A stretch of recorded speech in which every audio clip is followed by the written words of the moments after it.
mwese mukunda ibiganiro bya Bujahi TV uno munsi muri exclusive nkuko mubibona turacari muri events imwe itangaje ariko sinuvuga ko itangaje ni event isa bien imeze bien iri bien organisée jewe n'ubwa mbere ndayitavye n'ubwa mbere je nitavye canke ndiko ndaparticipa ama evenement nkaya nukuri sinanzi ko mu Burundi hari ibintu biryoshe nkibi as a classic kuri MIC behind the camera ni Scott ndikumwe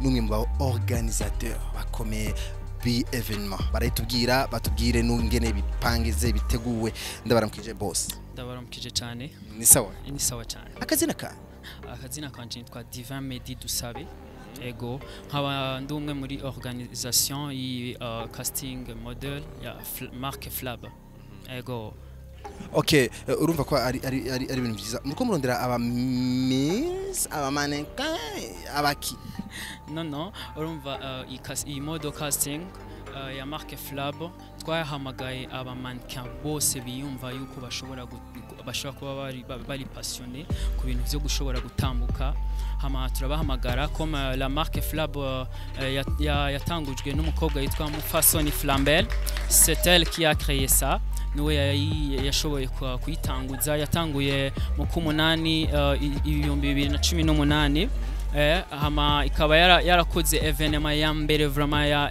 ya marque vraiment ikintu gitangaje cyane ku mwaka uheze hari le 20 juillet byari ibintu bikomeye cyane rero uwo mwaka twashatse kugira duhe opportunité abantu bose biyumva cyangwa abajeune bose biyumva kuko iyi marque Flab yatangujwe n'umujeune kandi ikabihurikiyemo n'abajeune kandi amadushaka dushaka rero dutange opportunité ku bajeune les jeunes talentés bashobora kuba biyumva yuko bashobora gutambuka kabisa hama turabahamagara nico i casting yari jejwe yego okay ama organisation nkaya ama ibintu nkibi bifise akahe kamaro ku bajeune cyane shaka kumenya utumaro nka tubiri ku bajeune kwa dukirana bamenye akamaro ku bahungu no ku bakobwa kibi bikogwa ego icambere twegwe la marque Flab ni marque itandukanye n'izindi zose cyane itandukanye n'andi ma agence yose kuko twegwe tudakorera mu Burundi gusa ariko dushaka dufise inzozi zo gukorera no mu bindi bihugu nko mu Bufaransa ahandi hose tuko turategura rero aba mannequin nukuvuga ico batandukaniye ko nabandi abatwashetse ko recruiter bazoronka uburyo bwo gutambuka ku ma stage akomakomeye nko mu Bufaransa et ailleurs nico gituma twashiye kugira iyi competition kugira dushobore gutora ababishoboye abarushije abandi kugira bashobore guparticipa mu yandi makuru hama rero iyi casting cyari kubera urumva marque Flab dusanzwe dukoresha ni marque ikora impuzo ariko ni marque iri professionnel dukora d'une façon professionnelle kuko dukora byose turakora impuzo amakaba dufise n'aba mannequin bashobora kuzitambukira neza kabisa bagashobora kuzerekana mu makungu n'ahandi hose rero twashetse guha urabona n'abajene gusa bashoboye kuza hano kandi marque navuze yuko nayo nyene ihurikiyo n'abajene kandi yafonzwe n'umujene nyene akaba ari mu Bufaransa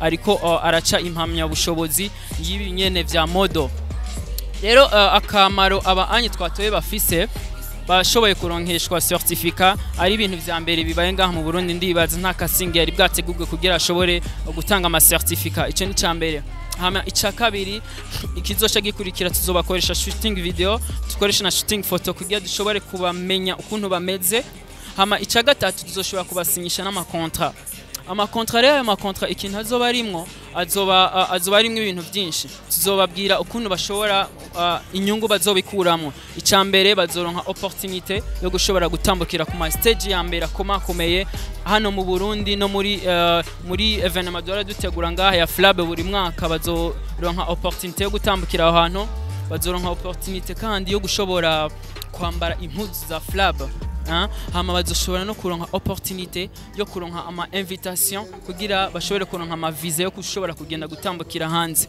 iyo niyo opportunité bazoronka tahandi bashobora kuyironka hama kandi buri mwaka tuzobakorera igitabo cy'amafoto yabo urumva igitabo kinini cy'amafoto yabo bazoza barapresenta ahantu hose bagiye kwera umumanika ategeza kuba afise un bouquin y'amafoto yiwe y'amashooting tuzobakoresha rero amashooting menshi ashobotse kugira bashobore kuyagumana kumbure bazoyakenera kuko ugiye mu ma agence akomakomeye ntabwo ugenda wiyerekana gusa urekana ibikorwa wakoze rero urumva mu kubafacilita muri kazoza kabo tuzobakorera ibitabo bizoshobora kubafasha muri kazoza. Merci beaucoup.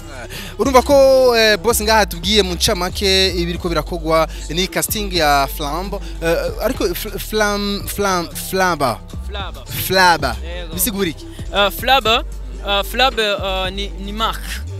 ni marque yitwa Flaba. Marque ni marque y'impuzu, tu vois, ni marque y'impuzu. En fait ntabwo ari agence, non. Ni la marque Flab, tu vois. Et rero la marque Flab ama marque menshi azwi yuko na marque y'impuzu gusa ariko twe twakoze d'une façon professionnelle. Turafise n'aba mannequin umva tukorana turi organisation nyinshi nk'aba jeune twagiye hamwe byo dushobore guteza imbere abari passionné ku bintu vyerekeye la mode. Iki ni kintu ciza cyane kibaye mu Burundi kandi nyazere neza yuko kigiye kubandanya mu Burundi kizo ari kintu giteye igomye koko. Dusozere akabazo kanje kanyuma. Boss urubaza? Oya. Kubera navuze yuko la marque Flab igizwe n'abajene gusa urumva turabajene gusa ntabwo nobase kama. Je nabonye abana beza bariko barapasa ngaha ajya birakunda gutora mu ntibyemerewe. La marque Flab ni marque ikomeye cyane kandi izwi henshi urumva tegeza kuza abana benshi bien sûr. Nje gituma wabonye ibintu vyawe bimeze neza vyawe biryoshe byategeza kuba biryoshe cyane. Ni muri bajya bose nta numwe washimyemo? Quand même sinabashima bose. Umwe. Oya nakabanga kiwanje. Ariko merci beaucoup nagira nshimire cyane Buja Hits vraiment merci beaucoup. Merci cyane kubana mwashobore kwitaba vraiment. Ku bantu twahaye invitation bose ariko muri bamwe bashoboye kwitaba hama merci beaucoup kudushigikira hama s'il vous plaît subscribe kuri YouTube ya Buja Hits. Merci beaucoup, vive la marque Flab. Merci. Merci beaucoup. Yarinde akazina yani Divin Dusabe. Divin Dusabe niyo turavugana nawe as a classic kuri MC. Yes, nari muri organisation ni jana nje organisation ya marque Flab hama nkaba mbibutsa yuko mwese muri ko muratura mbe final ni gani? Final ubujya yaheze twaje guselectiona aba rero tuzobakoresha kandi tuzosubira tubahamagare kandi tuzoza turabamenyesha ivyo tugiye turakora ariko en attendant dufise événement ikomeye cyane muri décembre ya marque Flab. Wow, vraiment ntimuze musibe si uvuye muyitegure kandi izo bikomeye cyane. Turayirindiriye nanjye ndayirindiriye turi benshi nawe rwo kwikena Buja Hits TV muri uno mwanya ipange muri décembre mu 12 tuze turabira vya Flab. Merci beaucoup mwese. Ciao ciao. As a classic kuri my behind the camera ya Scott. Bye.